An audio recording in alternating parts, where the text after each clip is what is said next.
Good evening, everybody, and welcome to the second webinar by the iBreast book. This webinar is also co-sponsored by the Breast Advocate. Many thanks, Minas, for that. And this is a very important webinar. It's about patient advocacy and shared decision making. We have a great speakers, we have great panelists, and this is all moderated with my colleague and my friend Omar Sharif Omar from Egypt. So the first speaker will be Liz Oridian, and Liz will speak about her experience as breast surgeon with breast cancer, followed by Terry Kuti, who's going to speak about shared decision making. Terry is in Seattle in the States. From the patient's point of view, Minas is from San Antonio in Texas, and he's going to talk about shared decision making from the clinician point of view. Then we have Anne Pellet from San Francisco, Lasham Perez from Canada, surgeons that will be in the panel, along with Kirsten Nitz from the States as a patient advocate, and Theo Nanidis is one of the surgeons from London. So welcome all. We'll start with Liz. Hi, everybody. As Yazan mentioned, I have been on both sides of the table. I was a consultant breast surgeon who became a patient. This was me at the age of 40. I'd just become a consultant. I thought I knew everything there was to know about breast cancer. I'd done the postgrad degree in oncoplastic surgery. I was at the top of my game. And 2 years after I'd started as a consultant, I was diagnosed with a stage 3 breast cancer. My life changed forever, and I realized I knew absolutely nothing about what it was like to have breast cancer. I thought I just had a cyst. I'd had a cyst 9 months before and my mammogram was normal, and I ignored it for a month. And it was only my mum telling me to get it checked out that I thought, okay. I didn't think it was a cancer, and I should know because I'm a breast surgeon, right? I spend my life examining breasts. My mammogram was normal, but an ultrasound showed a 2.5 centimeter cancer. And I knew when I saw the screen. I do them for a living. I saw the screen, I knew. I didn't need to wait for the results of the biopsy. And at that moment, it was like a light bulb went off. I knew because I was young, I was going to need chemo.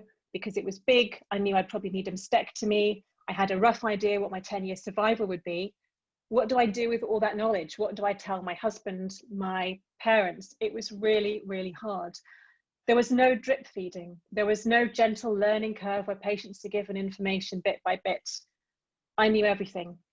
And I was really lucky because I didn't go to see my own breast surgeon in my own unit. I didn't want to sit next to my patients. So I went to a local hospital where I'd trained as a junior, where my husband worked as a consultant surgeon. And they rushed things through because they knew who I was. And I only had to wait 3 days to get a rough result. The MDT came a week later with ER and PR, but in 3 days, I knew it was cancer.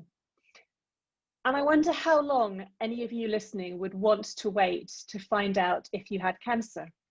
An hour, a day, a week, a month. In my unit, it was normally a week, but when it was Christmas or a bank holiday or the test needed to be redone, some patients are waiting 2 or 3 weeks. And I tell you, those 3 nights at home with the internet at my fingertips were terrifying. I had no idea how scary some of the blogs out there were, and I was just devouring them at 3 o'clock in the morning. I was so lucky to only have to wait 2 days. And I went back to the clinic. This is me in a chemo clinic, but outpatients is where I spent most of my time as a breast surgeon. And when you are sat there, you pick up so many things. You see the nerves of the couples anxiously squeezing each other's hands, looking at the floor. You notice who's going in where and what's happening. One of my mum's friends was diagnosed with breast cancer, and as she was sat in the clinic, she realized there were 2 doors, and people coming out of this door were smiling, and people coming out of this door were crying. And she got called to go into this door. I told my husband that if it was cancer, the breast care nurse would come to bring us through instead of a normal clinic nurse. And he went, what? And I didn't realize this, but I had a patient who'd had a second skin recurrence, and I'd never met her before. And I went in to say, hello, my name's Dr. Ball. And before I could speak, she said, it's cancer, isn't it? How do you know? She said, it's because you came in with a breast care nurse. Because when it's good news, you come in alone. I'd never picked up on that. Patients pick up on the tiniest things. Now, I'm also lucky because I found out I had cancer in a private clinic room, locked. A lot of patients find out on hospital wards. In the UK, 1 in 4 people find out in A&E, in casualty, behind those magic soundproof curtains. It's less than ideal. And the first time I found I had cancer, I was expecting it. And even though I knew what I was being told and the long list of treatments and scans and things I had to do, I took none of it in. When I went back to get my post-op results, I really wasn't expecting to get bad news. My cancer had been about 6 centimeters. It was mixed ductal and lobular, and it had completely disappeared during chemo. And I went in expecting good news because the scan had shown it had completely disappeared. And I was all dressed up and I went in and my surgeon said there were 13 centimeters of cancer left and it had spread to 2 nodes. And I was floored. I suddenly got what it's like to have the rug pulled out underneath you. And all I wanted to do was to run out that room swearing. But I had to stay because my surgeon had to examine me, take my post-op drain out, talk through, do I want radiotherapy or surgery, give me more blood tests. I couldn't take it in. And then, instead of being able to run out screaming, I had to do the walk of shame, past all the nervous people in the waiting room, wondering if they were going to get the same results that I had, all the way down the corridor until I could get outside and finally cry. I'd never given a second thought to what it was like to leave my clinic having had bad news. And it also made me think about the language. Both my husband and I changed how we broke bad news afterwards, because as a surgeon, I've seen everything. I've seen the tiny DCIS to the big, huge metastatic inflammatory cancers in young pregnant women. And I used to tell the women in their 70s, you know, you're lucky we caught it early. It's good it hasn't spread. It's just a small bit of cancer. No one's lucky to get cancer. And no cancer is good to have. And I've seen so many surgeons, meaning well, belittle patients' reactions. Don't get upset. It's fine. It's just a bit of cancer. It's not. It is still cancer. And even a 1 millimeter area of grade 1 ductal is still cancer to that patient. And we have to recognize that before we try and brush their emotions under the carpet. It's really, really hard. I also realized that I knew nothing about chemotherapy. I've been telling patients what it's like for years, and I knew you lost the hair on your head. I had no idea you lost all your body hair. Free Brazilian and leg wax on the NHS. I knew you were meant to get sick. I didn't know how sick I was meant to get before I called for help. 10 days of constipation with bleeding piles, getting my husband to nick enemas because I didn't realize I could ask for laxatives. I realized doctors are very good at telling patients what will happen, but we're not good at telling people how to cope. And I only coped with chemotherapy through Twitter, through other patients who contacted me and said, this is what you do for mouth sores. This is the toothpaste to use. This is what you drink when water tastes disgusting. Because without them, I don't know what I'd have done. The hardest bit for me, though, was surgery. And this is a ridiculous smiling selfie for my blog before I'm about to have my mastectomy and implant. And I found this really hard. My surgeon was a mentor and a friend, and she trained me. And the first thing she said was, right, who do you want to treat you? Because I don't think I can. And it's very hard dealing with close colleagues, especially when you work with their husbands. But she had a point. I knew everyone in the breast surgery world in the UK. I could literally have my pick. Who would you choose? Do you go for someone who puts up pretty pictures in clinic or at conferences? Do I go for bedside manner? Do I go for private or a big teaching hospital? Do I go local? It's really, really hard. And I bet all of you know at least one surgeon you wouldn't let operate on you or your family for whatever reason, but patients don't have that information. And I don't know what the answer is. I decided to stay local. It meant if there were complications, it would be easy to get them sorted out. And I knew her and I trusted her, but I lost a friend and I had to learn to be a patient. And I wasn't very good at that because I wanted to tell her, put the scar here and don't do a fishtail. And can you put the drain there? And can you use these sutures? And she had to say, stop, just be a bloody patient. Let me look after you. And I didn't like being out of control. I also realized that propofol burns like hell when it goes up your arm. The last thing I remember for all 3 operations I had when my cancer came back a couple of years ago was crying out in pain as it went up my arm. I never knew because I was never in the room when it happened. I was always in the coffee room. But my surgeon stood with me and she held my hand and she looked into my eyes until I went to sleep. And I thought, I need to do that. I need my patients to know that I have their back, I am with them, I am taking responsibility instead of sat on my ass in the coffee room drinking tea. It just meant so much to me that she did that, and I then went and did it to my patients. I realized that implants are numb. The skin is freezing cold in the winter. I had no idea how bad chronic pain and neuropathy and cording in a frozen shoulder could be. I used to, blitz over it. It's nothing to worry about, a bit of paracetamol. But when I had it, and it meant I had to quit surgery because of complications of breast cancer surgery, I got how big a deal it is. But I never cared about it as a surgeon. I never asked my patients. Like, they'd come and say they were tired during radiotherapy, and I used to say, it's just an x-ray, you'll be fine. Bollocks. I realized I had never seen a radiotherapy machine. I didn't realize that you had to get both arms above your head. And I had really bad cording that delayed my radiotherapy by 3 months. And I didn't realize how important those shoulder exercises were. I didn't realize how bone-shatteringly tired cancer treatment can make you. I didn't get it. I also didn't get how bad the side effects of all the hormone blockers we put people on are. It's a bit of the menopause, you'll be fine. But when you're young and you're premenopausal in an instant menopause, it kills lives, it kills marriages, it kills relationships. And there are no drugs to help with the symptoms. We're just meant to get on with it and be grateful. But what do you mean you want a sex life? Don't be stupid. Your breast looks great. I don't give a shit about my breast, but I have vaginal dryness, cystitis, dyspareunia, all these problems. All the women who've reached out to me on the internet have said, I wanted my husband to divorce me and go and marry a woman with a libido and 2 healthy breasts because I'm not worth it. And I never asked about it. I never cared about it. It was always someone else's job. But one of the big things that happened when I was having treatment was that I was alone. I didn't see another patient, and I turned to the internet, and I was gobsmacked at what I found. As a surgeon, I used to give patients the information on those leaflets, and I never mentioned the internet. I'd say, don't Google.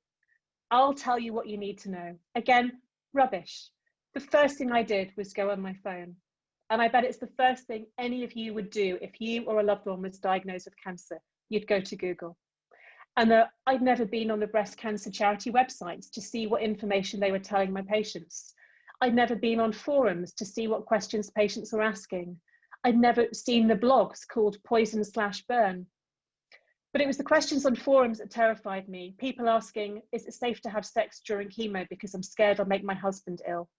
Does radiotherapy make you radioactive? Is it true you can never use your arm again after breast cancer surgery? And patients were getting answers off other patients, not coming to us as medical professionals. So I wrote this book with another professor, a GP of academic surgery, who was having chemo on the same day as me. Trish Greenhalgh is now the woman behind mask evidence-based wearing in the time of COVID, but she's also an amazing statistician, all about evidence-based medicine. But she had breast cancer at the same time as me, and between us we had every treatment. And we wrote a book just to help patients and their partners understand what is going on, why they're having the treatments, how to cope. And we go through it all: sex, relationships, recurrence, death, exercise, PTSD, anxiety, depression. So much stuff I had no idea my patients needed to know. And why did I do that? It's to improve the quality of care, because I realized before cancer, I was not giving my patients a high quality service. There are 3 things to quality, and 2 I was ticking off: doing the right thing at the right time, clinically effective, safe care. What I didn't really care about though was the patient experience. Yes, in hospital with me and in clinic, but once they left my door, I forgot about them. But breast cancer is a chronic illness for some it kills. Some of us live with crippling side effects of treatments. Many of us don't take the tablets because we can't cope with the side effects. But how often did I really ask, and did I really care? And I just want to end with this quote. Eric Topol is an American cardiologist who's written a brilliant book about digital medicine and how patients are starting to take over with everything at their fingertips. And in this, he says, the patient is the single most unused person in healthcare.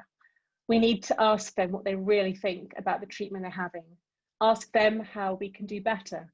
Ask them what books, forums, websites they found helpful so we can digitally signpost our patients. If we don't take the time to listen to them, we'll never know what they need. And all of this is so important because every single one of you watching today will be a patient yourself one day. Thank you.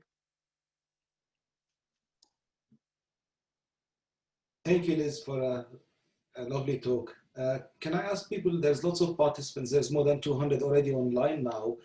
If you put your questions on the chat part, it might not be answered. If you go on the quick question and answer part, that will be much better than we can be picked by the panel and answered. It will be a better way of doing things. So if you don't mind, if you want to use the chat, that's fine. But if you have a specific question for a specific speaker or any panelists, please go on the question and answer section. That will be a much better way of doing it. Omar? Can you hear me, Omar? Thank you very much, Liz, for this lovely presentation. And in fact, we are moving.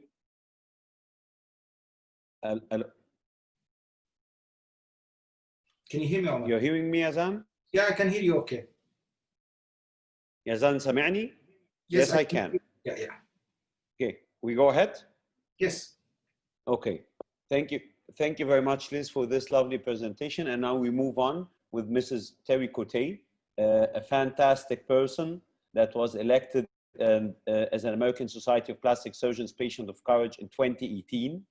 We will be listening to her great experience.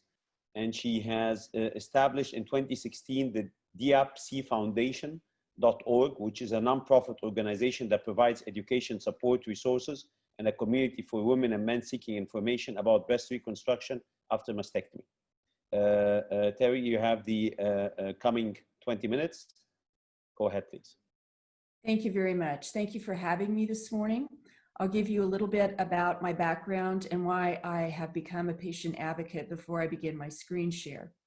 So I suppose that part of our CVs include our lived experiences of being diagnosed with breast cancer. It's an unintended education, so to speak. Like Liz, I've been diagnosed twice. I had a left breast cancer in 2002, treated with 18 weeks of intense chemotherapy, landing me in hospital with a neutropenic fever. When your oncologist walks into your hospital room and she looks at you and she says, if we don't get you on Procrit and Neupogen, the chemo is going to kill you. Sitting there bald and weak, I sat up in my bed and listened to her. This was followed by 6 weeks of daily radiation and 5 years of tamoxifen. 12 years later, during my yearly mammogram, the shocking news occurred. I had a recurrence in my left breast and a new primary in my right breast. Now I was faced with a double mastectomy, acquired absence of breast, as was reported in my medical records when I went for my breast reconstruction. As a lifelong professional educator, I strongly believe education is empowerment. Informed decisions about surgery cannot be made by patients after a breast cancer diagnosis without information. How they access that information can vary widely, and in some cases, the education is simply lacking or not there at all. I began asking myself how I could use my background as an educator after being at various healthcare clinics myself with a number of different clinicians to make the journey a bit easier for others.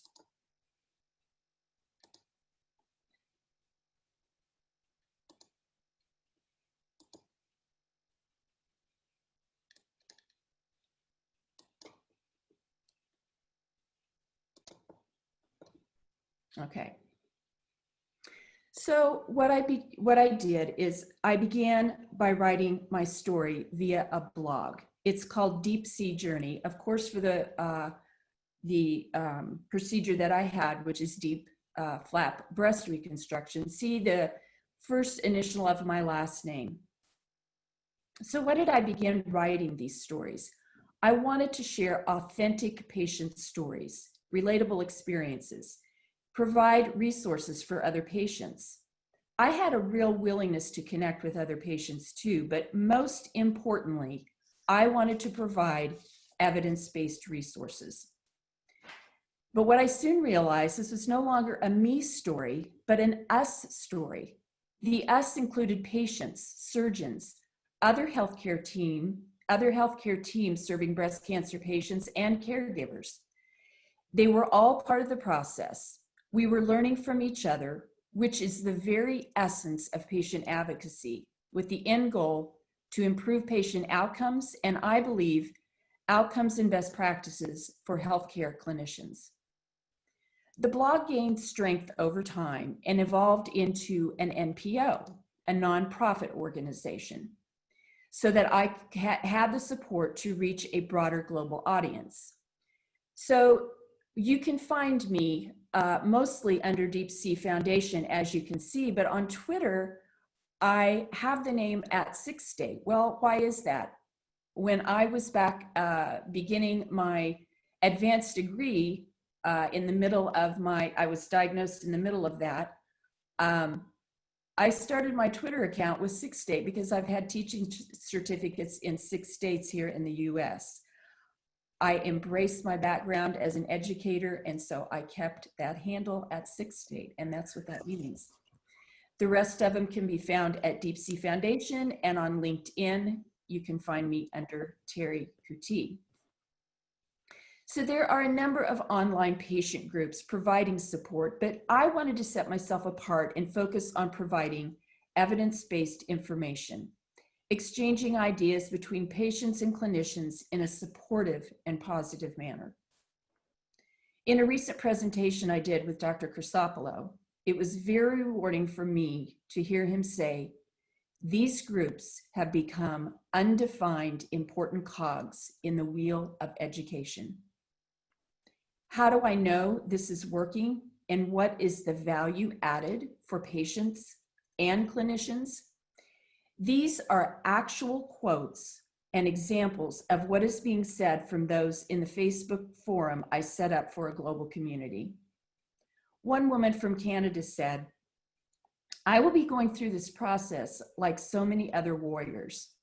I discovered this support group a few months ago. I was extremely grateful I did, because I used the experience of information. I watched so many videos, and it provided me with the knowledge to ask my plastic surgeon. And yet another woman says, it's because of you that I started to force myself out of being shocked and stuck. I was starting to feel like I was being pushed through like cattle. No one was asking me what I wanted. I started advocating for myself and found a surgeon. Being able to come to this website and ask a question and have an immediate response is priceless. I finally had my face-to-face consult with my surgeon, another woman says, and I felt like I had so much information and knowledge going in. My plastic surgeon said, you're making my job easier. No other questions? I left there so at peace and almost excited to get my surgery date. By allowing healthcare providers to be an integral part of this breast cancer community through video interviews, interaction with the group, trust is developed. Trust, respect, support, and a soft place to land for answers. There are a number of members of this group who are patients now advocating for themselves. I'm very pleased to see them online today, by the way. This is the very essence and power of patient advocacy at work. But we all know that this comes with challenges. One of the most compelling ways we can confront these challenges is to talk about the concept of shared decision-making and say it out loud and frequently across all social media channels to patients, clinicians, because it involves all of us. Shared decision-making is a collaborative effort between patients and clinicians, taking the patient's preferences and values into consideration and combining this with expertise, evidence-based studies, and expertise of the clinician to come to a decision the patient is satisfied with.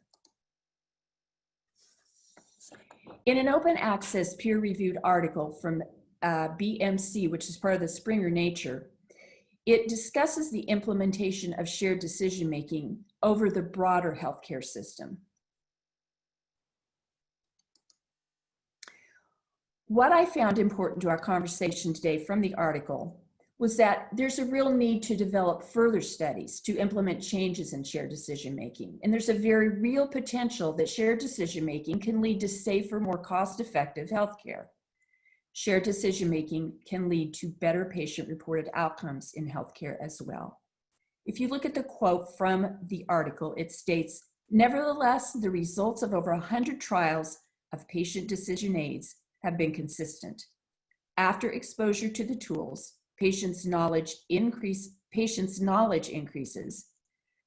make more accurate assessment of risk, they report more involvement in decision-making, and they do not become more anxious, and they report being more satisfied and more confident in their decisions." And it also touches on the various levels of autonomy and how much patients want to be involved in their decision in healthcare. Shared decision-making is a concept, but it is also an action. I want to present some actionable items for the patient and clinician to help us sort out what it is we can do to overcome some of the challenges of applying shared decision-making into practice and hopefully making it more of a standard of care. I love saying the words shared decision-making, but we cannot for a moment pretend this is an easy concept or conversation for anyone to engage in. It will be easier for some more than others. What it is a commitment from both the patient and the clinician. It takes work and preparation from both. There are challenges, but let's begin today with some tips and pointers to meet those challenges head on. I hope the listeners will reach out to me with feedback on the presentation today and in the future, good or bad, because we can always make improvements in the process of shared decision-making. Time, without a doubt, has to be one of the biggest challenges we face. I propose to any patients watching to think of this as a business meeting. You get to plan your part, and the surgeon will plan his or hers. Patients, begin by calling the office. Ask how much time will be allowed for your consult. When you go in, take something with you to keep your mind active on the off chance, and we know it happens, that your clinician is late calling you back. You never know when they're in surgery or delayed with a patient who needed extra time. That could be you in the room needing the extra time. So keep that in mind. And now, even more during the pandemic, I always say, give yourself a little extra dose of patience. If your initial consult is virtual, there's no reason you cannot put these same practices into action. If it is a virtual consult, be familiar with the technology and platform being used. Is it Skype, Zoom, or whatever the clinician is using? Honor your time and set up your virtual consult in a quiet room with no distractions. Have someone with you to take notes. Surgeons, be clear with your patients what time you will allow. Clinicians are used to having to redirect patient conversations, but perhaps if you stated at the very beginning or in the literature you give to patients prior to the consult, this is how much time we are allowing for your consult. You have stated it clearly, giving your patient an idea of how they can plan. Utilize your staff, nurses, for example. Have them help you understand the patient a bit more from the consult, besides just the medical chart you reach for at the door. This gives an added emotional touch and component to the consult. It happened to me. A nurse called prior to my consult for my breast reconstruction surgery and knew full well the emotional trauma I had suffered before my breast reconstruction consult. I had multiple diagnostic tests, the news of a second diagnosis, and on and on. My surgeon was well aware of this before I met him. I already felt his compassion the moment he began speaking to me at the consult by using these words. You've been through a lot, haven't you? It worked. I felt fully engaged from that moment on. Compassion goes a long way in a shared decision-making conversation. In reality, There are two experts at this meeting, you, the patient, and you should bring your preferences and values to this meeting, and the physician. How engaged you are in the conversation, your chosen level of autonomy, will depend on your individual personality, of course. But I would like to share a list of tools and tips that can help you in the shared decision-making process, no matter if you have a plan to go to your consult prepared to do more listening, or have a plan and go to your consult and ask and discuss as much as the physician does. Do your research. Prior to your consult, it's very important. Today, across all countries and demographics, as well as economic backgrounds, people have mobile devices. They're part of our everyday lives. Use breast cancer apps available on your phone. Today, our webinar is co-sponsored by the Breast Advocate app. This is an extremely powerful shared decision-making tool that is free for those affected by breast cancer.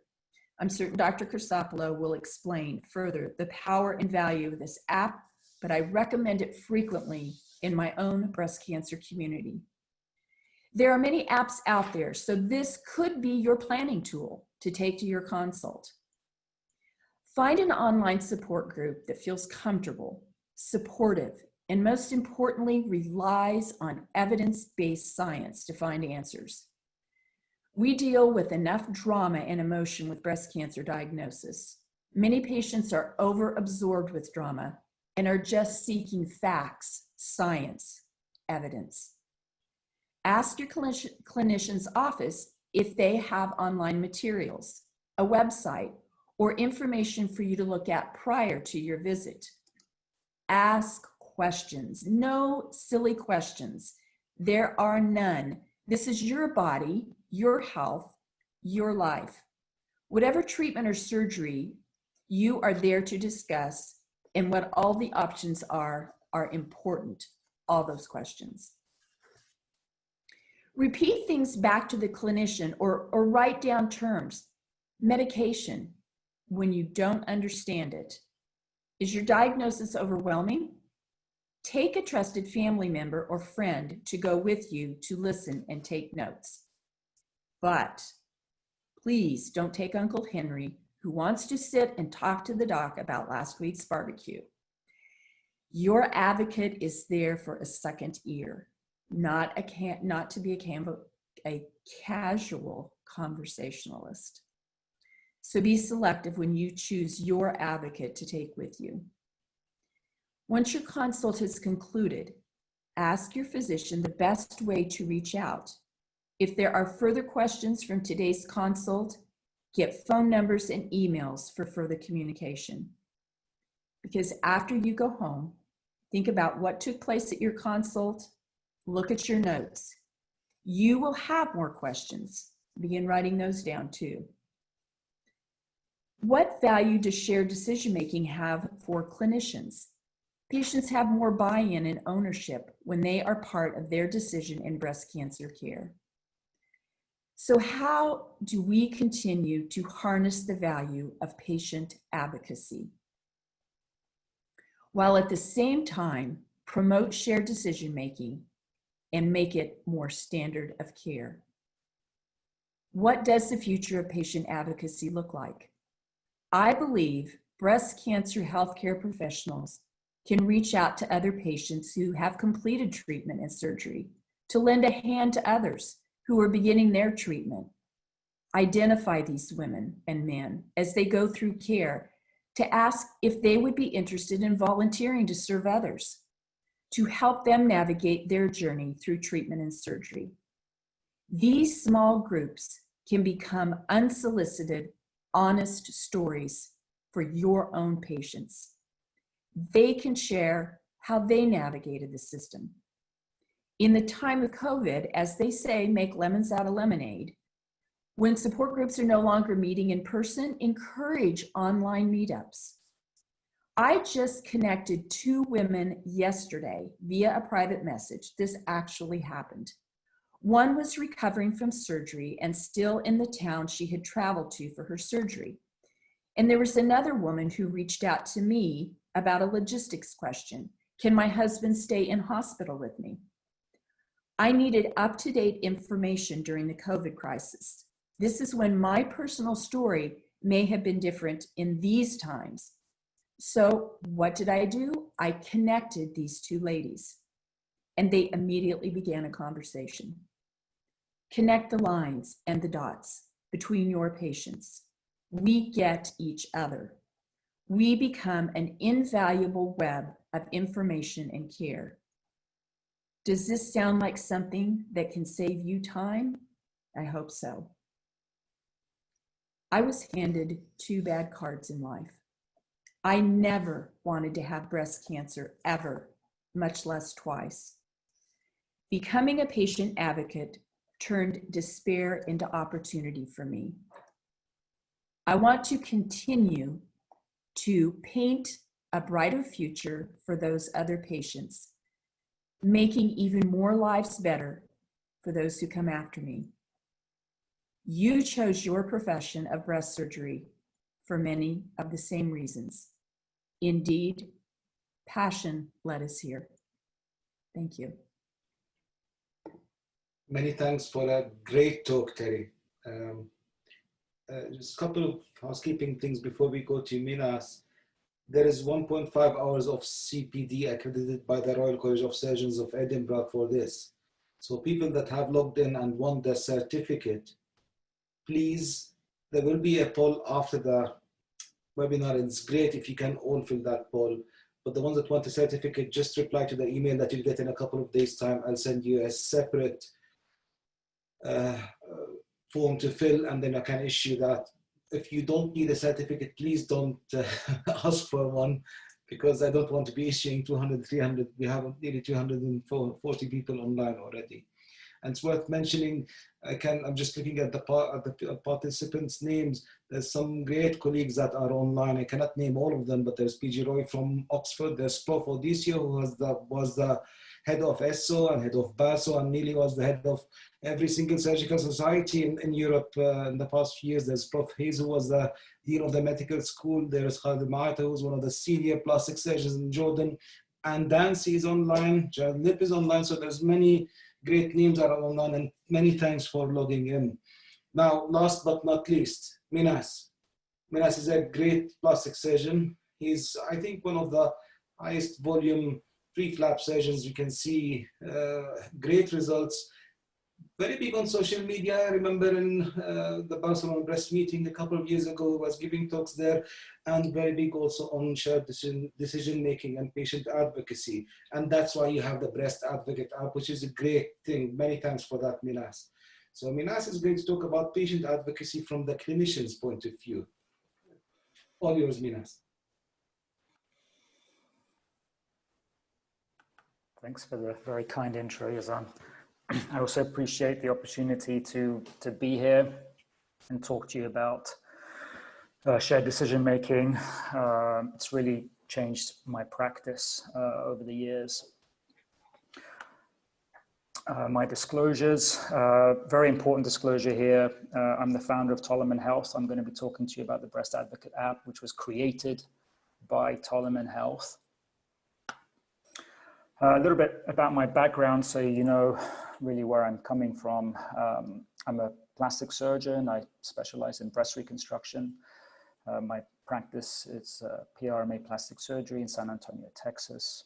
Breast recon is very much our core service, and it's primarily using tissue-based techniques, in particular perforator flaps, but we do perform all options.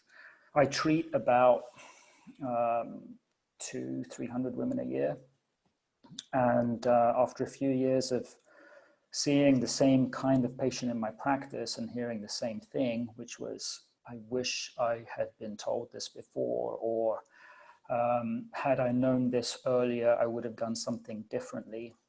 It was a recurring theme, and so I really changed my practice approach, and shared decision making really became central in the way I talk to patients. So what is shared decision making? As Terry mentioned, it's a collaborative approach. It's an information exchange between the clinician and the patient. And this information exchange is really completely different to what most doctors were exposed to in training. Most of the exchanges I experienced coming through the system were paternalistic. You know, here's what we're going to do for you today, Mrs. Smith. And when I started in practice, I knew that wasn't the way for me to go, but my approach wasn't a shared one either. It was informative. So basically going through the options, explaining the pros and cons, but shared decision making involves a lot more than just explaining the risks of a procedure. And thinking back, my interactions were based mostly on the patient's comorbidities and my comfort level with certain procedures. So as Terry said, in this collaborative approach, the patient brings their preferences, their values, their goals. What are they looking to get out of this? Their lifestyle, their support structure, work, basically whatever they feel is important in them making the best decision for them. And the surgeon brings evidence-based information and their expertise. And together they find the sweet spot in the middle. Most patients prefer a collaborative approach over deferring treatment decisions to their physician. But most patients are quite reticent, I think, to initiate this two-way conversation. So it really is, in most situations, up to the physician. And as doctors, I think it's important for us to remember that patients may hold a completely different view in terms of the treatment option that fits their lifestyle best. And that view may be completely different to yours. So shared decision making recognizes a patient's right to make these decisions, ensuring though at the same time that they're fully informed about the options that they face. So about 40% of breast cancer patients don't feel that they fulfill their role in their treatment decision making. And that leads to decisional conflict, delay in starting treatment, feeling they made the wrong decision altogether about their treatment, poor quality of life, and lower patient satisfaction. In terms of breast reconstruction, only 43% of patients feel they made a high quality decision. So high quality, what does that mean? It means knowing at least 50% of the important facts, 50%. High quality also means undergoing treatment concordant with one's personal preferences. So about 60% of patients feel they got less than 50% of the facts they needed, and they got a treatment that wasn't in line with their personal preferences. So pretty poor track record. Patient advocacy is on the rise, and that's significantly contributing to shared decision making. Patients want shared decision making. If you spend time on social media, it's abundantly clear. As Terry mentioned, patients are getting much less time with their physicians, especially in the US, increased regulatory constraints. I remember from my time in the NHS, time was always an issue. It doesn't matter where you are, which country you're in, we all have the same time pressures for one reason or another. Patients are researching more on their own. You heard what Liz said. You heard the testimonials Terry had from patients on the deep sea journey. So basically, patients want to be equal contributors to the conversation about their treatment. Deep sea journey, check it out if you haven't already. It's a wonderful example of an organized nonprofit advocacy group supporting reconstruction. But there are plenty of other groups out there that have become organized and try and incorporate an evidence-based approach like Terry has. There are also professional advocates. So these are private services for patients offering help to navigate the increasingly complex healthcare systems that patients face. So patient advocacy isn't really going anywhere. Lots of benefits to shared decision-making. Improves patient education. It helps you set appropriate expectations. That leads to improved patient buy-in, decreases decisional conflict and the anxiety that's associated with that. Patient satisfaction goes up, and there have been multiple studies across specialties that have shown increased or improved patient-reported outcomes.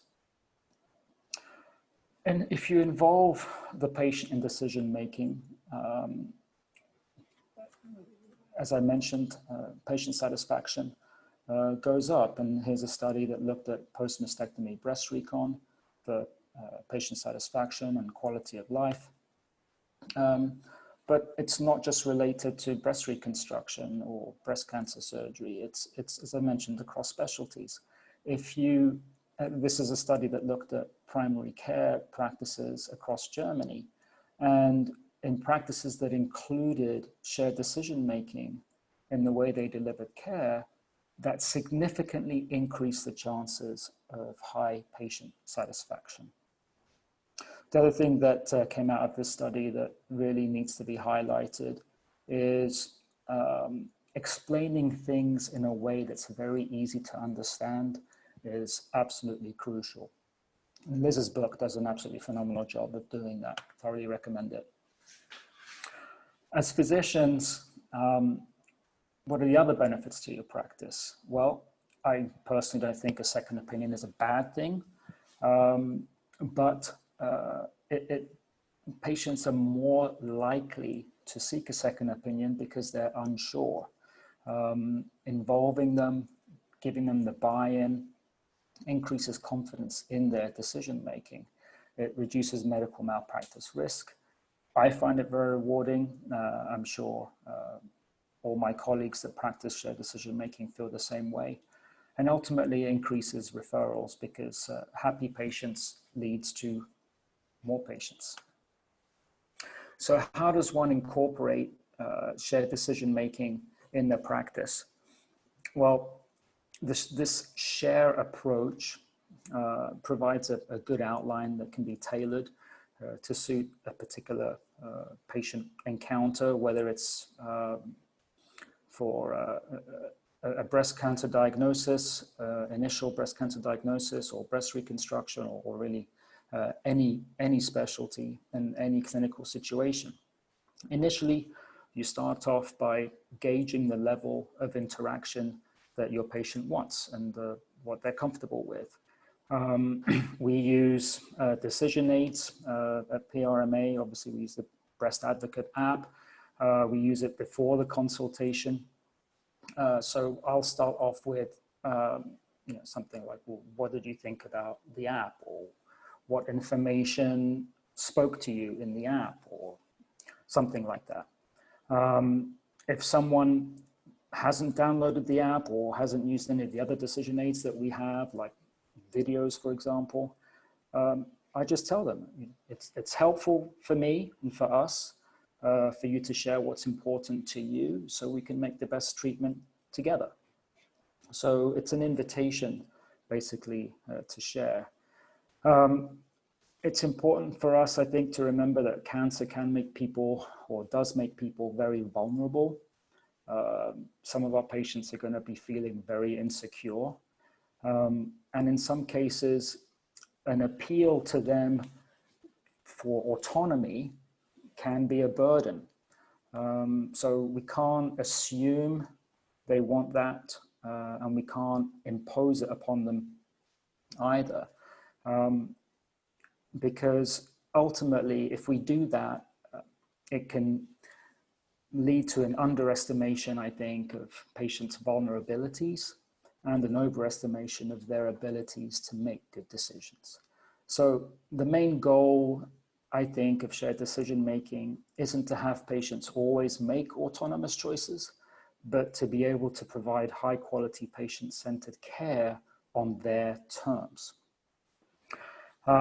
So anyway, that was a bit long-winded, but step 2, once you've done that, you explore the options. So have they already decided between breast conservation and mastectomy, since we're talking about breast cancer? Explore and tailor the conversation accordingly. If they're set on lumpectomy, you tailor it towards oncoplastic surgery versus delayed fat grafting and possibly a symmetry procedure if needed. If they're set on mastectomy, if that's the best option for them, based on their diagnosis, you tailor the conversation towards breast recon or aesthetic flat closure. Step 2 is basically the review, the general overview of the options, pros, cons, risks, recovery, impact of comorbidities, impact of radiation. Step 3, you assess the patient's preferences and contextualize them appropriately.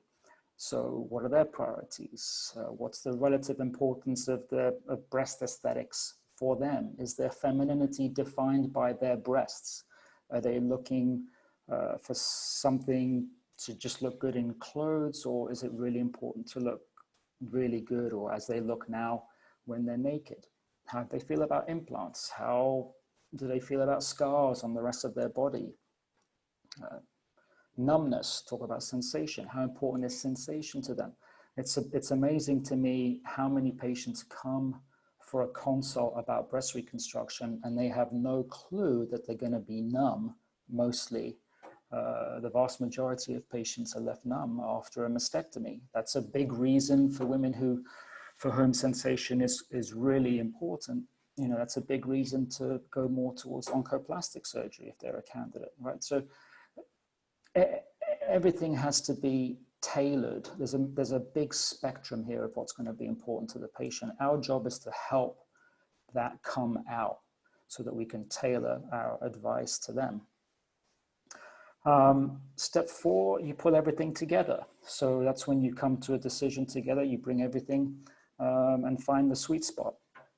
And step 5, you evaluate what you've talked about. Is it a reasonable plan? If the patient's going to come back to you for a delayed reconstruction, it's going to have radiation, she's not a direct-to-implant candidate, right? So is what they want reasonable? And if you've come to the decision together, you're not going to have an extreme example like that. Do they need more time to think about things? That's perfectly normal and perfectly acceptable. It's okay if you're not ready to schedule the surgery there and then. So when I talk about this to other physicians, there are always barriers, right? So one aspect is people don't want to step out of their comfort zone. They want to stick to what they know, what they've always done. They're comfortable. But really, a lot of the time, it's people not wanting to step out of the status quo. Shared decision-making is standard of care. This isn't anything that's really new. It's been around, it was first described in the 80s, but for many reasons, it's not yet standard practice. So physicians find it challenging, or it takes too much time and more work. It doesn't need to take more work. Decision aids can really help a ton in making this more streamlined, more efficient, making your life easier. It's not impractical. Shared decision-making is applicable to most clinical situations. A big issue, though, is since we're talking about surgery here, surgeons who don't offer all the options don't embrace shared decision-making because they think, well, I don't want to talk about something that I don't do. Well, there are ways around that too. Patients are very savvy. They're going to find out. You don't want to be that doctor who has a patient who feels that you didn't tell them everything. Don't be that doctor. It's not good for your practice. Listen, I'm a perforator flap surgeon. I do a ton of D-flaps. Does everyone need a D-flap? No. Can I have a collaboration with another plastic surgeon in town who just does implants? Of course I can. But that means we've all got to be comfortable with each other. If you don't offer a certain procedure as a physician, really, I would strongly urge you to consider a collaborative, collegial relationship with someone who does. So there are ways around this if you prioritize the patient. And again, an extension of that is the point about financial constraints, especially in the US, fee-for-service models. If you don't offer something, a lot of surgeons or some surgeons feel that they're going to miss out on the patient. So I can't talk about that because the patient's going to go elsewhere. Well, like I said, patients find out. You don't want to be that surgeon. And you know, outcomes-based, value-based reimbursement is coming, and in some ways it's already here. You look at the ACA, Obamacare, for example, shared decision-making is a central pillar of that whole thinking behind the ACA. So value-based care isn't really going anywhere, and it's going to become a bigger issue. So speaking of decision aids, I mentioned that they can be really helpful in terms of improving efficiency. This is a study that looked at pre-op decision aids for women considering breast reconstruction, and it showed that good decision aids reduce decisional conflict and improve patient-reported satisfaction with their information and the entire process. This was a study that looked at a computer-based learning module. It was a self-paced exercise that patients went through. It was information about the different types of surgery, recovery, risks, complications, clinical photos. And it showed that, the study showed that there was improved recall of reconstructive options and increased satisfaction with the information that was provided from the surgeon. So the surgeon wasn't even the one who was telling the patient, but because they provided the patient with the decision aid, the patient felt much happier.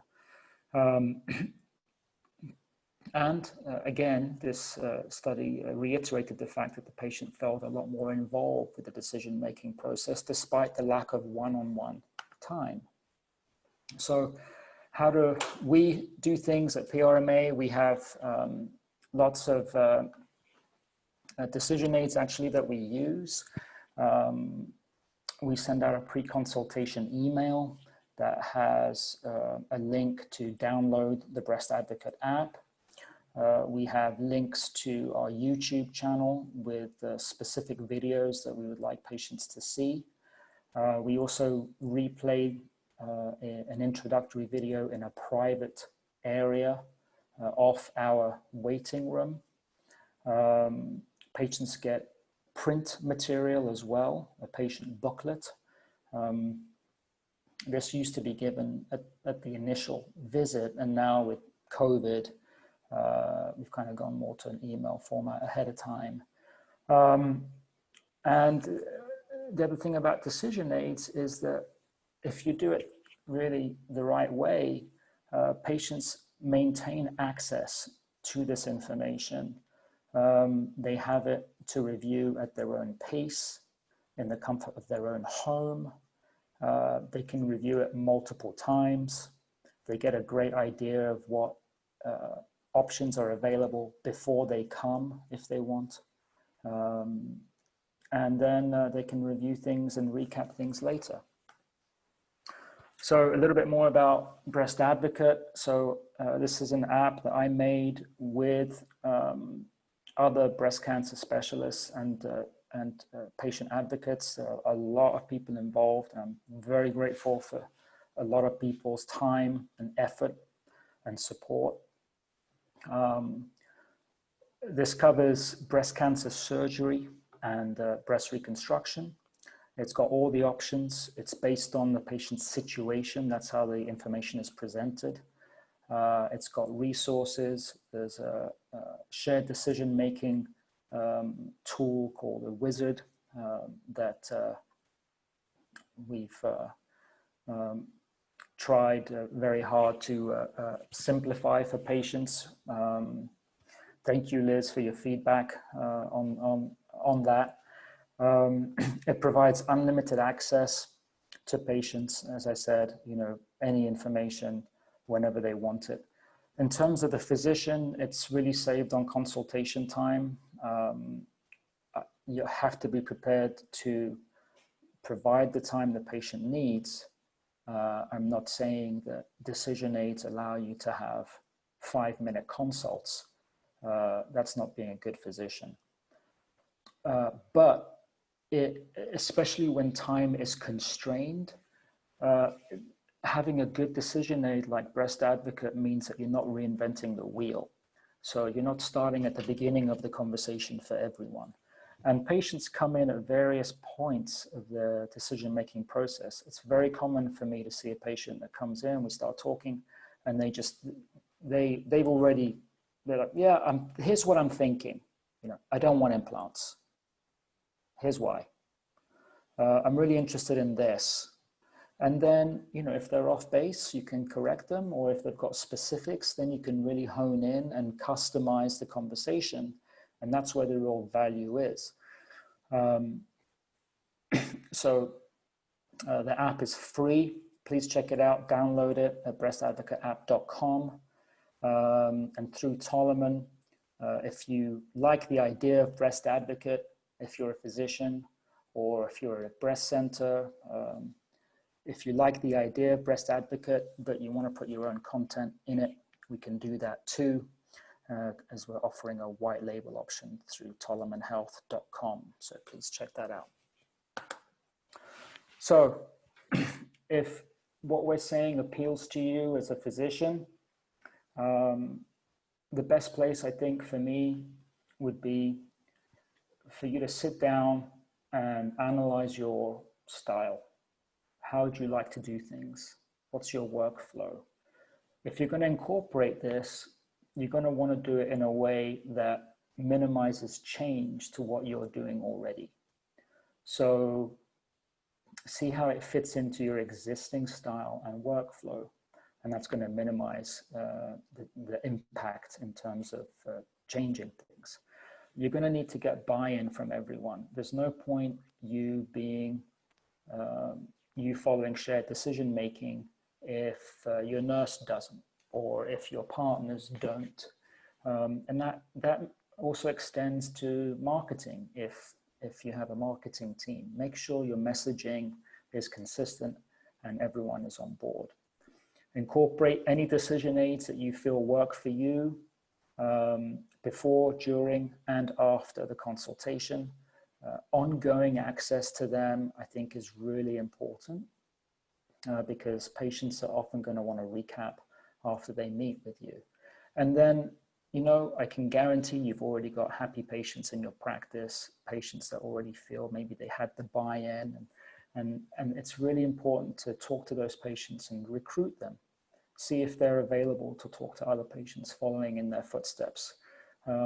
Having other support from previous patients is crucial, and it really is a very, very valuable additional resource that you may not be utilizing, as Liz said with her reference to Dr. Topol. So thank you very much for listening. I hope it was helpful. Great talk. Many thanks, Minas, for that. And many thanks, everybody, for the great talks. There's some questions online about if this is going to be available online, and the recording will be available on the iBreast book and will be available also on the breastcourse.com. The first webinar was not available because it had lots of patients on the slides. So for patient confidentiality, I couldn't share that, but this one will be shared. And I think all the speakers are happy for this to be shared. Before we start the discussion, I was doing some marking for abstracts sent to ESSO meeting only last week. And one of them was about shared decision making. I'm not sure if it was in Pakistan or in India. And it's very interesting finding, you see the complete different way of dealing with things. So they looked at mastectomy ladies, and they looked who made the decision to have the mastectomy. And 50% was the surgeon, 30% was the husband, another 10 or 15% was the surgeon and the husband, and the patient made the decision only in less than 10%, 9%. That shows you a huge difference in the practices across the world. And you will never see that in the Western society, but you'll see that more in the Eastern and Middle Eastern society, I think. Omar, you wanted to start the discussions with Yes. Thank you very much, Yazan, and all the speakers. I enjoyed it very much. And actually, what we are talking today fits very well to 2020. If this group of people were gathering 10 years ago, we probably have been talking about the new techniques of oncoplasty and how to take this and that. But the more we understand goes behind oncoplasty, the more we are now making more refinements and discussing small things. And actually, patients are all the same, whether they speak English or they speak Arabic. They all have the same fears, and they all need to be informed the same way. So I'm enjoying this discussion to the utmost. And I'm also seeing that this is one of the good topics to be chosen by Yazan.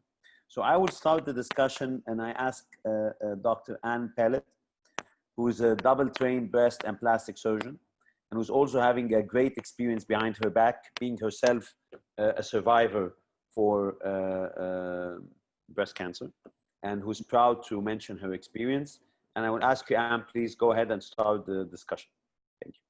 Sure. Well, you know, Yazan, this is a fantastic panel. And I have to say, the rest of you who just spoke have now ruined my weekend, because I have so many things now I need to do and enact. And so it's so wonderful being on, you know, getting to learn so much from all of you.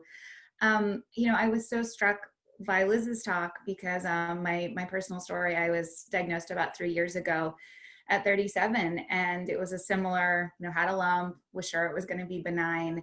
I got my pathology results in about 12 hours, which was pretty remarkable. And I do feel like, you know, all the things I went through, everything that we see our patients go through, you know, shock, it's got to be someone else's pathology results, you know, the waiting, the what's going to happen next.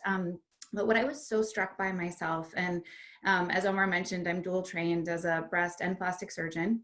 I have a mom and sister who are breast radiation oncologists, and a dad who's a breast medical oncologist. So I really have, you know, as much breast cancer expertise as one could have going into this.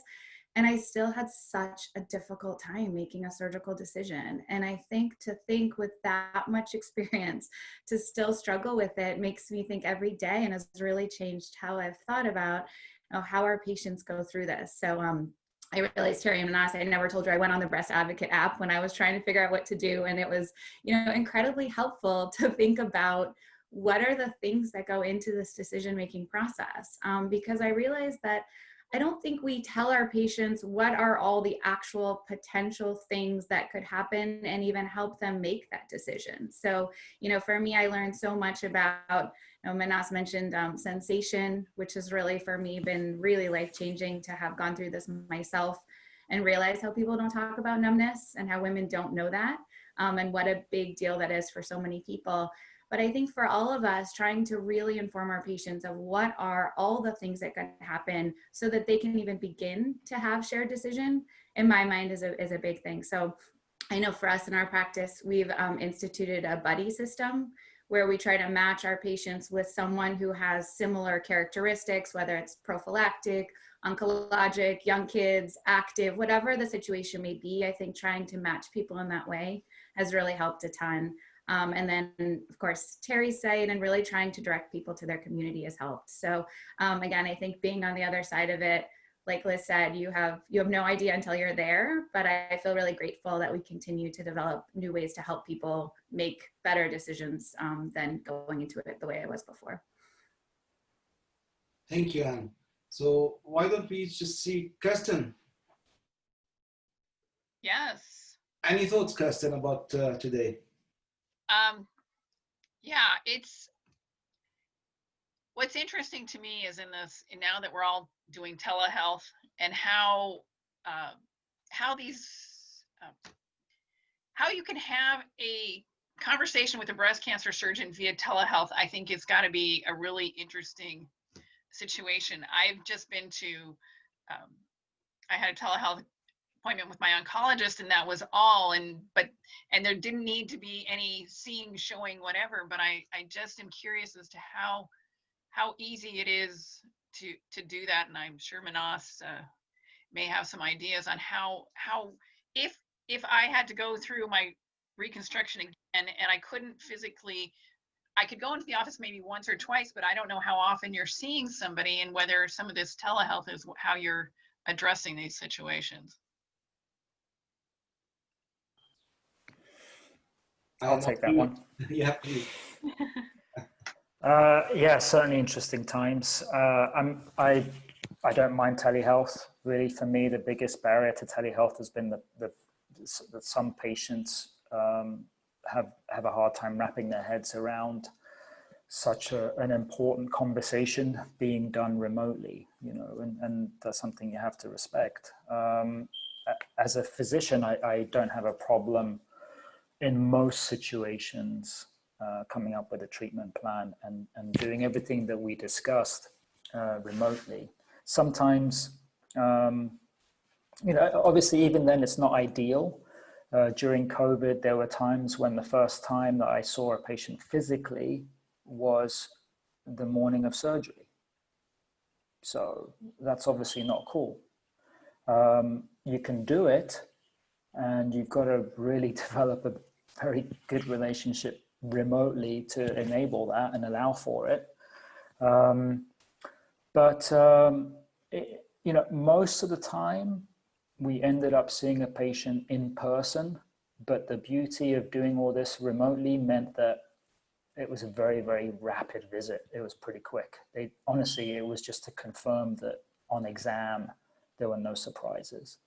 And so now you go from, you know, the patient having a 1 hour, you know, being a PRMA for an hour, you know, seeing me, having their pre-op, all this kind of stuff.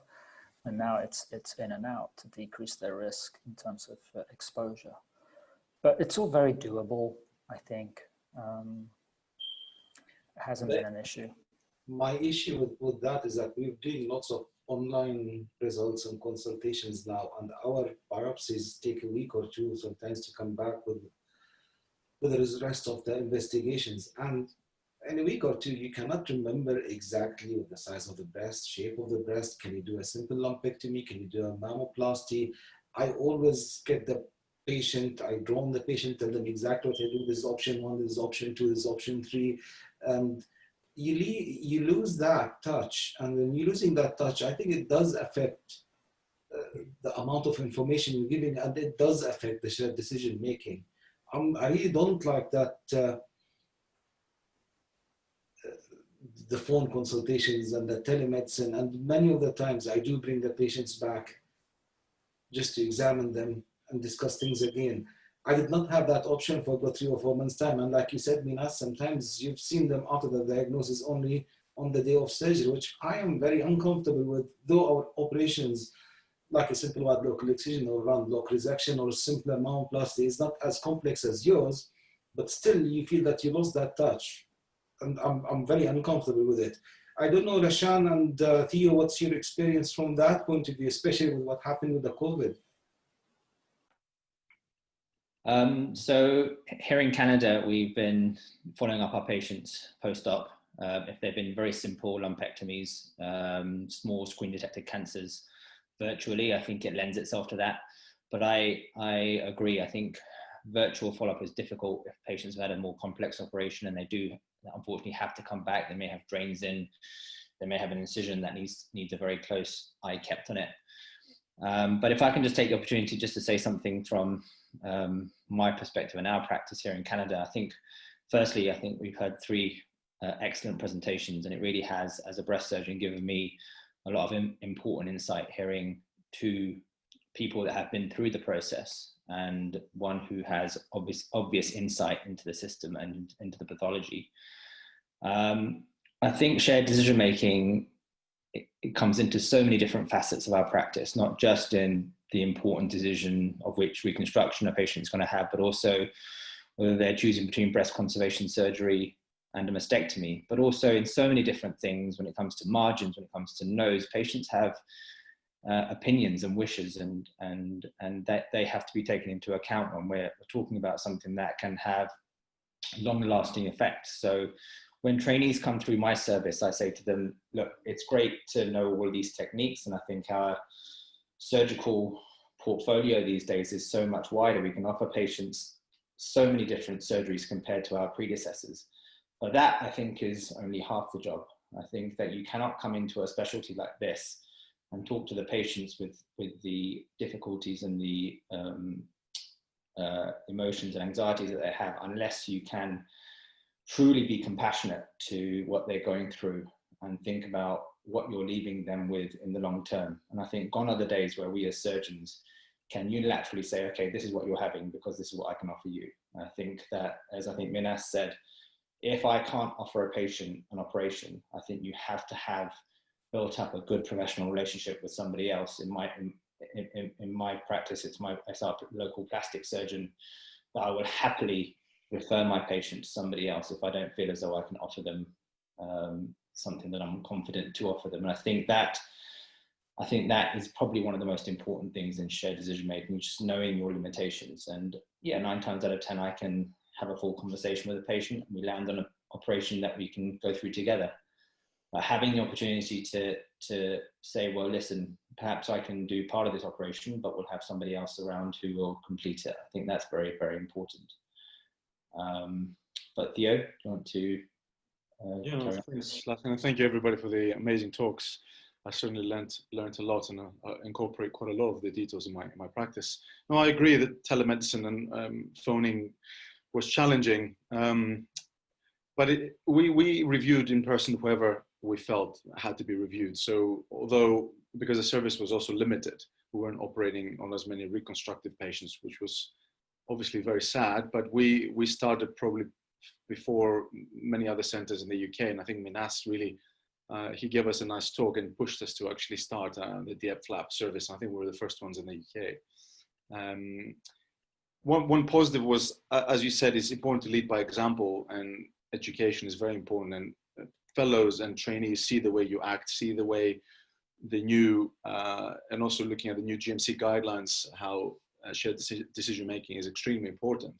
And it's about empowering the young trainees to actually have a new wave of surgeons to act in a perhaps slightly less old-fashioned way. And I think it is slowly happening.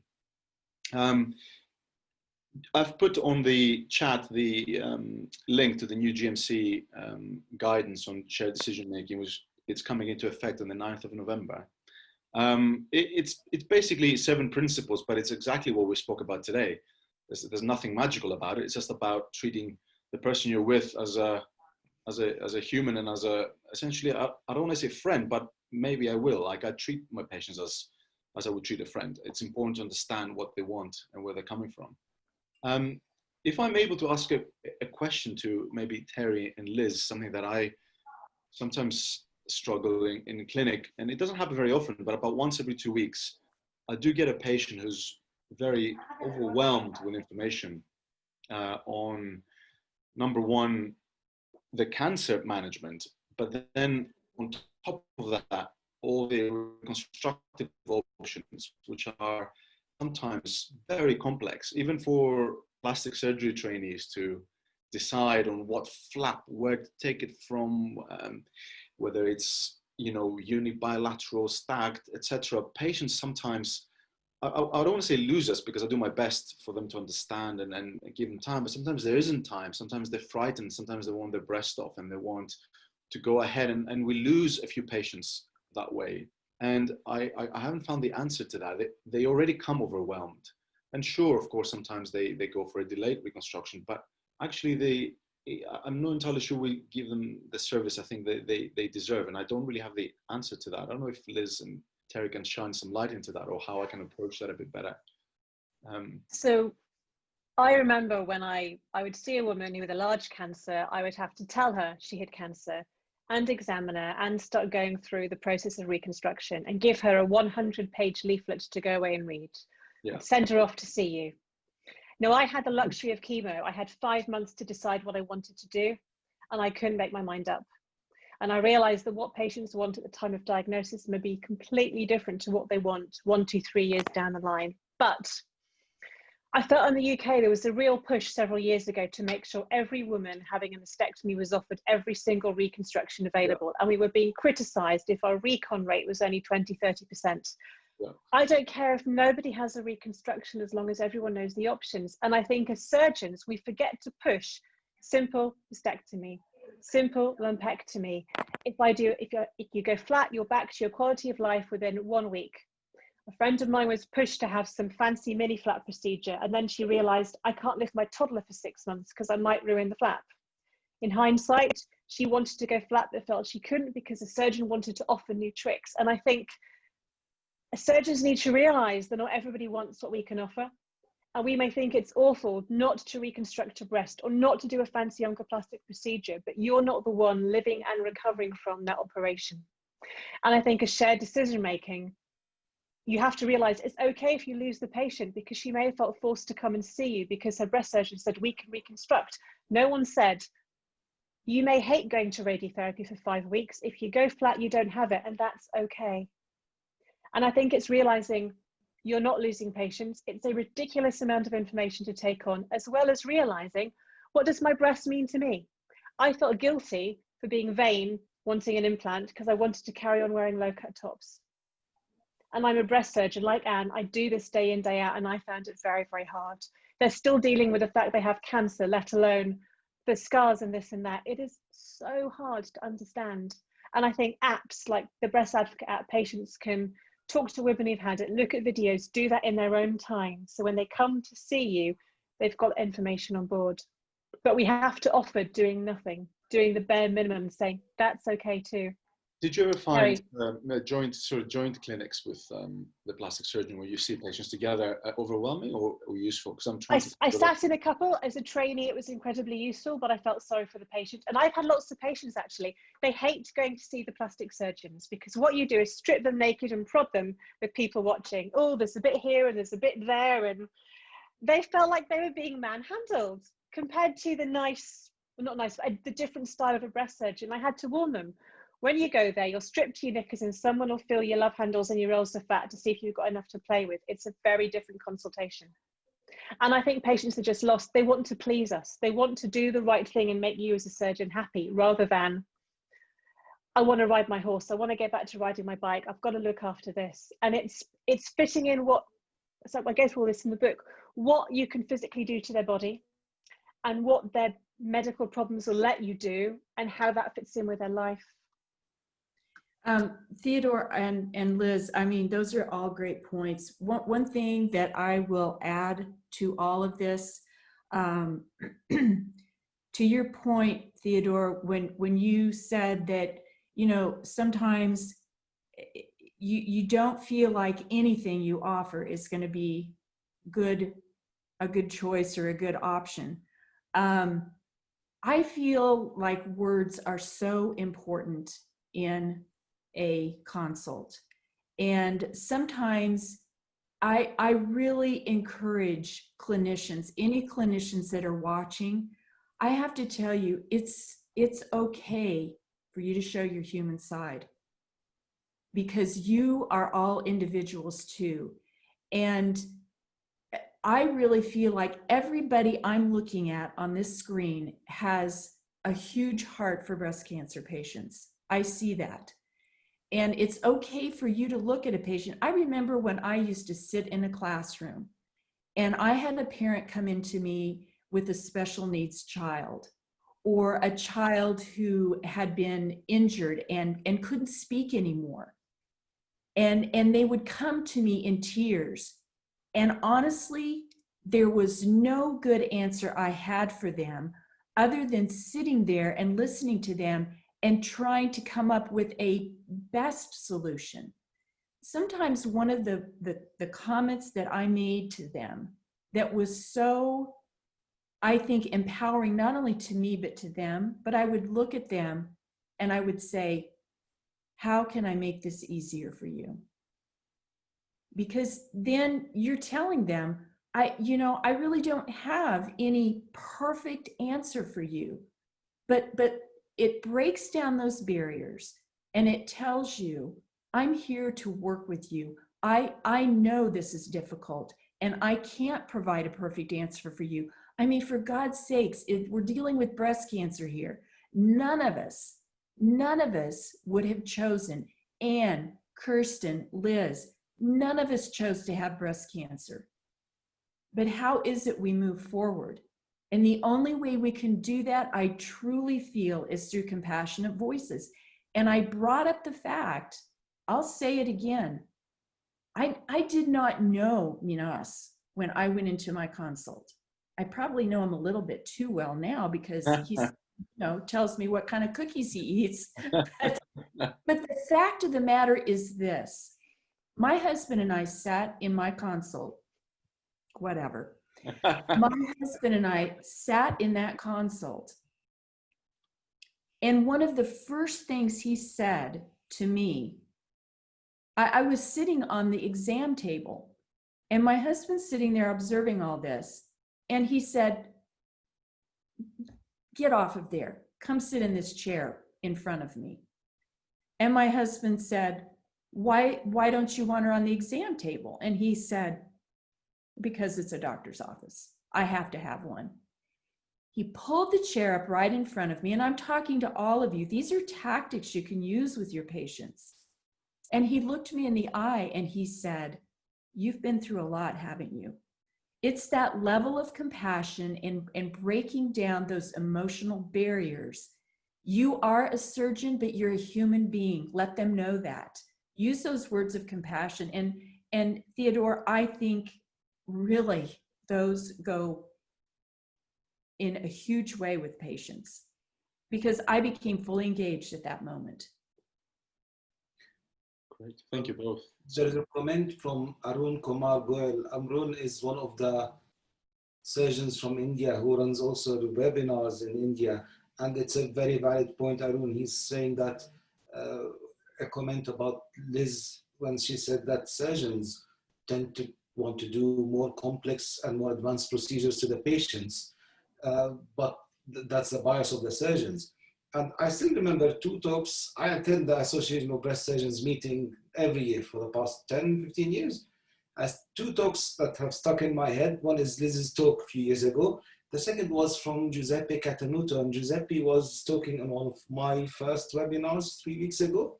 And he's talking now on a webinar with the Turkish group on shared decision-making. And his talk was on the escalation of oncoplastic surgery. And it all makes sense. And he talked about how we all started wanting to do the wise patterns and the more complex and the primary, extended primary pedicle and secondary pedicle and just more perforators. And then patient choice and patient selection came into the equation. And that made him de-escalate lots of the patients. And though this patient is suitable for a mammoplasty, when we discuss with the patient, we look at other criteria, I think a simple wide local excision will suit her much better. So it's not always the more complex, more difficult procedures that you want to do. You just want to do what is right for the patient or what suits them well.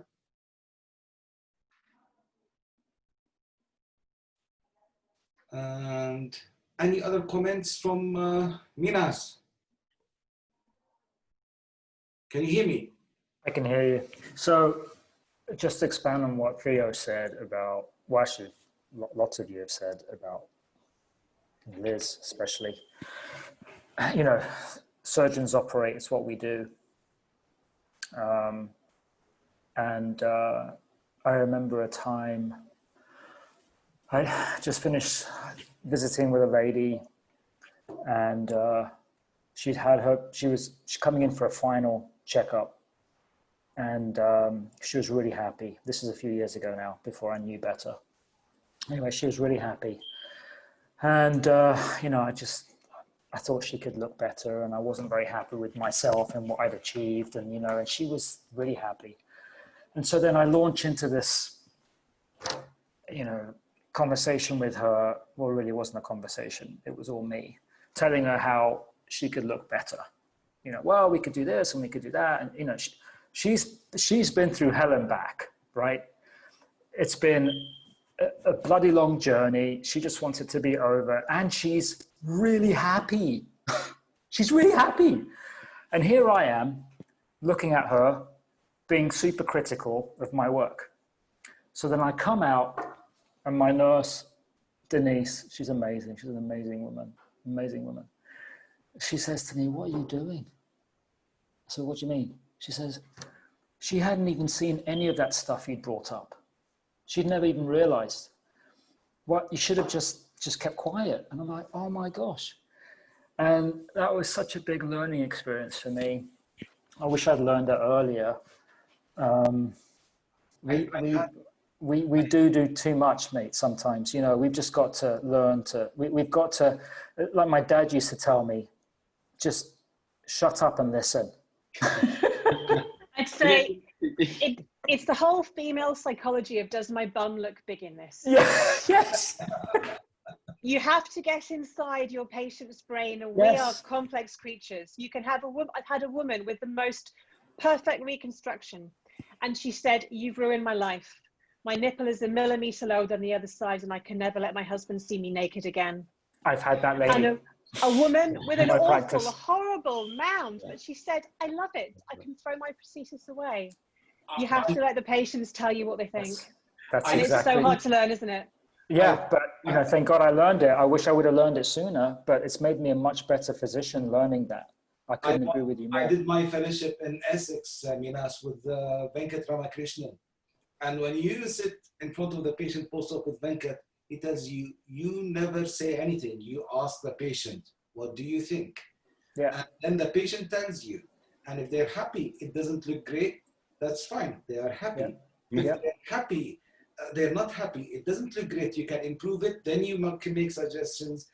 If they are not happy, but it looks good, then you cannot do much more about that. So it's always ask the patient first. And can I ask one other thing for Anne and Liz? Being on the other side, Anne, you're back in clinical practice, isn't it? For sure. I cannot hear you, Anne. I think you're... For sure. My surgery was 2.5 years ago. So yeah, I'm back full time. Do you feel that you're a different clinician now? Every day. Yeah, for sure. I mean, I think it starts with the moment you walk in and knowing what it really feels like to have a new breast cancer diagnosis, and like feel it in your heart and soul and what they're facing and what they're going through.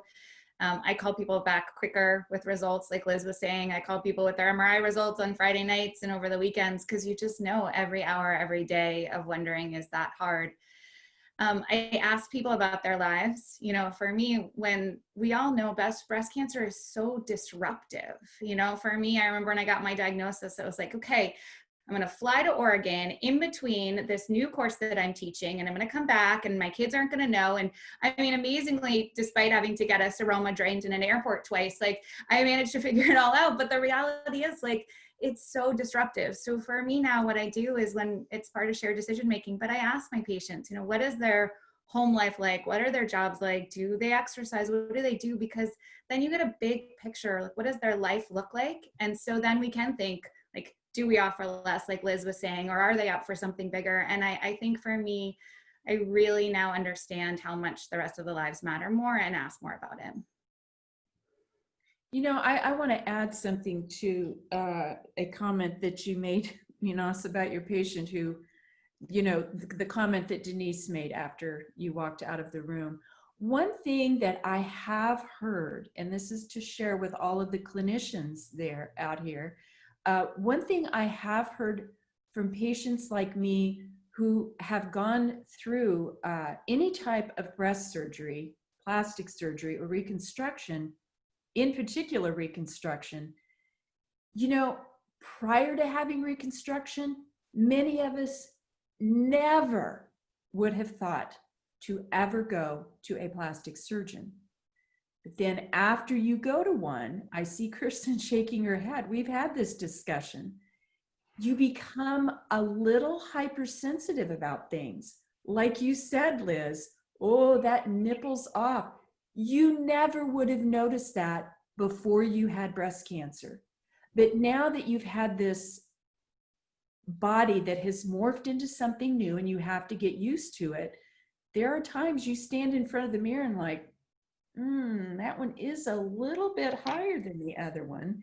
I've heard patients say that they become a little hypersensitive to their bodies. So just some. It's natural, isn't it? Oh, just to Yasin, just to add something on that again on the GMC guidelines. So you on occasion get patients that say to you, usually they're slightly more elderly. They go, "Whatever you want, doctor. Please don't tell me anything. I really don't want to know anything." And you know, when you're about to embark on a double DEP, for example, then you can't not tell the patient about the procedure. So you cannot give up on those people, and you cannot accept what they say. You have to very kindly and gently probe them to see what they will accept, but you have to give them enough information for them to be able to make the decision. It has to be enough for them to decide. You cannot decide for them. I do get them on occasion where they say, "I know it's too gruesome. I don't want to know anything." I don't know how other people feel about that, but I think it's important to actually not persist and push them and tell them things they don't want to hear, but give them enough information for the decision to be theirs, because it is, in my opinion, an autologous reconstruction, a big operation, is a commitment on both sides, both on the patient and on the doctor. And I feel that quite strongly. There is 3 raised hands from the attendees, so I'll give them the mics to allow to talk and see what questions they have. Because there's a Prof. Shaista Effendi, I think the hand has been raised for a while, so I think she lowered the hand. Then Charlene Smith. So let's see what Charlene, you have the mic, Charlene, if you want to talk. You're on mute.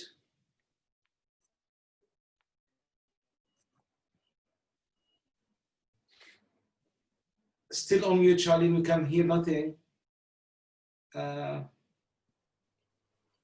I'm sorry, there was a mistake. I'm sorry. That's okay. And then we have Rabia Arshad. There's also a raised hand for Rabia.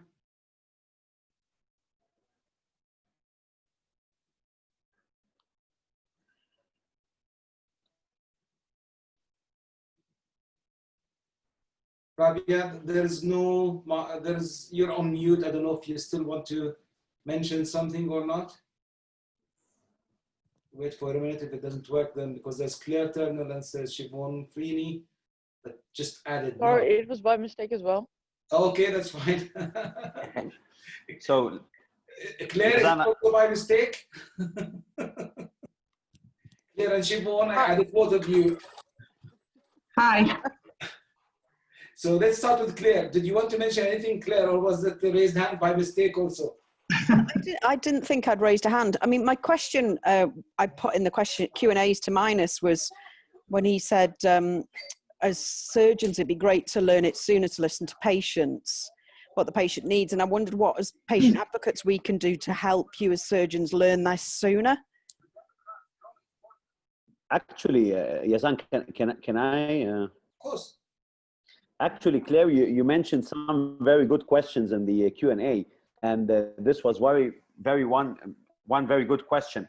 And I guess that what you are doing today, together with all the advocates here, they are changing or concepts in the minds of the surgeons and making it more clear that these discussions should be encouraged more. And when I emphasize on the experience that Minas has mentioned before, we all have learned a lot of experience over the years. 10, 20 years have changed how we speak to our patients, how we understand them more. So actually what I guess that we as a little bit elder surgeons, together with the advocates, should try to open the door for the younger residents, fellows, because they are the ones that spend a little bit more time with the patients. They are the ones that discuss a lot of things with the patients. When I was 10 years younger, I always was looking forward to do the big operations, to do the best reconstructions. And when one goes older, we try to make things simple, safe, and sustainable. So I learned a lot today from this experience, and I encourage doing these discussions more, Yazan. That's great. And Siobhan, Any questions? Am I saying your name correctly, isn't it, Siobhan? Yeah, absolutely. I'm very impressed by that. Well, hi to everybody, and thank you.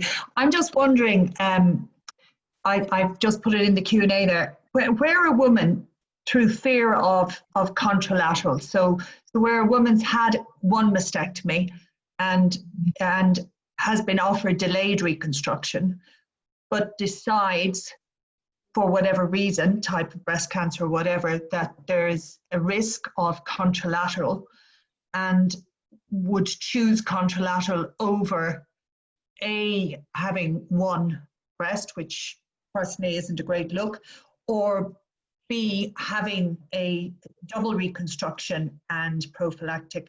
You know, why is there, well, I have found in Ireland in particular that there's a huge reluctance to discuss prophylactic surgery. My particular type of cancer is lobular, and we know that there's a contralateral issue there sometimes. So I don't really mind who takes the question, actually.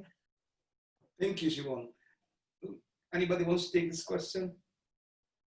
I can do it. I think that, and thanks so much for your question, because I have to say, I see it a lot across our societies, that there's a real pushback against contralateral prophylactic mastectomy here. There's been position papers written by our big societies about why it's not life-saving.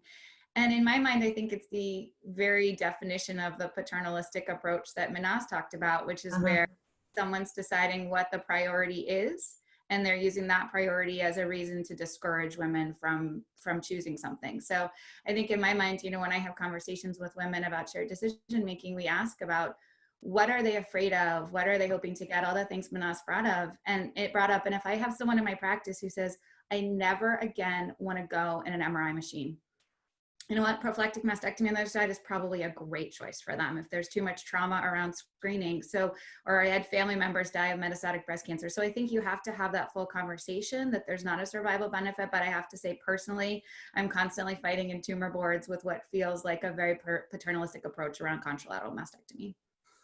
And I'd like to add to that, because I've spoken to some of your oncoplastic colleagues about the very same thing. Oncologically, there is no difference in you know, the decision. However, it becomes the big piece in the puzzle that I think is missing is peace of mind. Right. And the surveillance for some women, I've gone through it with my own family recently. It's like, do I want to have that worry every 6 months? So that peace of mind there's a lot to be said for that, I think. So thank you for that comment. I think, Siobhan, also you notice that the practice is different between different parts of the world. I think here in the UK, if somebody has a high risk, or is a BRCA carrier, or in the moderate or the high risk group from genetics, and if they want a contralateral mastectomy, I have no issues doing that or doing the reconstruction on both sides. Now, if somebody is going for a delayed DIEP flap reconstruction, we always mention with the plastic surgeons, you have one abdomen. So if the other side, if they wanted to have a contralateral side done, then that's the time to do it, because you cannot do DIEP twice, and you cannot just match a DIEP with an implant. It will not look great. But when the patient does not fit the criteria, because there's always criteria when you have a health system like in the NHS, and you need to fit those criteria to be eligible to get the funding. When they don't fit the criteria, then you start looking at things like psychological impact, something like they cannot have the mammograms, they cannot have the MRI scans. So when the psychological impact becomes part of the equation, you always send the patient to have a psychological assessment, and if the psychological assessment, they pass that, then why not? It's a complex way of doing things. I think in England is much better than here. Here, I think our waiting time is much longer than England to have things done. And there's no right or wrong about that. I know Minas talks lots about contralateral, and I think Liz wants to mention something about that. It was just to say I've had decisions about this and opinions on both sides of the table, but I think as part of counselling women to say it's never going to stop them getting cancer again, it won't stop them having mets, and all the treatment they're having will reduce the risk of getting cancer in that breast. I've thought about it for symmetry because I'm a uni boober and it's hard to dress, but it's also realising that a mastectomy is not a simple procedure. 15–20% get severe chronic post-mastectomy pain, you can get scarring, you can get complications. You're willing to put yourself through potentially the worst case scenario for anxiety, symmetry, whatever that reason is. And I think it's being really honest. It's not a quick, harmless operation with no side effects. And making sure if patients understand that, then you can consider going ahead. I still remember a consultation when I was a registrar in the Marsden. It was Fiona McNeil was consulting, sitting with a patient doing a unilateral mastectomy, and the patient wanted the other side done at the same time. And I still remember Fiona mentioning this, I will do the contralateral mastectomy and only for the correct reasons. I will not do it for the wrong reasons. So if the patient wants the mastectomy just to prevent mets or to prevent the cancer coming back, that's an unrealistic approach to it. But if she wants it for symmetry, if she wants it because of anxiety, or if she's worried about a new cancer, she doesn't want to go through chemotherapy again because of a new cancer, that's a completely different story. So sometimes the same patient, it's different scenarios will change the decision. I don't know what's everybody's thoughts about that. I'm glad you clarified that, Yazan, because when you said for the right decisions, I was like, well, who makes the judgment call as to what's a right decision, right? So, and then you clarified it, which was great, which was very important. So I couldn't agree more with you. I couldn't agree more with Liz and with Anne. One thing I think where we provide a disservice is to call patients' fear of future cancer irrational. I think that's nonsense. That's absolute bollocks. I mean, you know, how can your fear of cancer be anything but rational, right? And so, you know, as we're hearing, of course it's absolutely crucial to educate patients and let them know that removing a perfectly healthy breast in the absence of a gene mutation isn't going to improve their survival.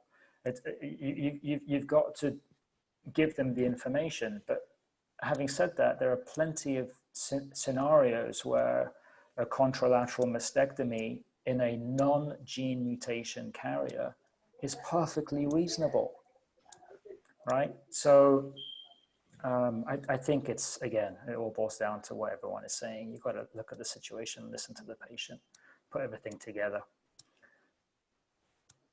And geographically, there's a massive difference too. In the US, the culture of fear is much greater, actually, and that has a big impact as well, right? So, because the rates of prophylactic mastectomy in the US are way, way, way higher than they are in Europe. Thanks, Mina. I think the term simple mastectomy I really dislike personally. And I wish there was another word for it. And in our MDT now, we're starting to try not to call it that, because there's nothing simple about it, in my opinion. Yeah. But I don't know if that's what everyone calls it, but it is not simple. But that was the title of the first talk and the first webinar. Simple mastectomy, is it really simple? And PG Roy has done a great presentation on that. We're now nearly 10 minutes to 7 UK time. It's nearly 1 o'clock for you in the States, I think, wherever you are in the States. Is there any final comments before we close this? I would just like to say, I think this coming together of patients and clinicians is great. And this is how, you know, going back to the questions in the chat about how do we make, you know, how do we have this conversation with doctors and how, you know, trainees and exposed doctors, this is how you do it. So there are going to be times as patient advocates that you come across physicians that aren't going to listen. That doesn't mean you're wrong. It just means you may have the wrong physician. So keep doing what you're doing. These are the conversations that change things. Thank you, everybody, for being part of this. On behalf of myself and Omar, thank you, Liz, for a great talk. Terry and Binas also for great talks. And Theo, Kristen, and Lashan, great discussions. And thank you, everybody, who has logged in. Any final words, Omar? Thank you so much, everyone. And I would like especially also to thank Liz for the great presentation and the value pictures. You made things very clear, and it takes a lot of courage to present your experience, as well as Terry. And I'm also grateful to have listened to the presentation of Minas and all the lovely panelists today. Thank you all very much. And thank you, Azan, definitely, for gathering all these lovely people together. Thank you, and have a lovely day wherever you are, or a lovely evening wherever you are. Thank you all. Thank you for everything. Thank you. Thank you, guys. Thank you. Thank you. Thank you very much.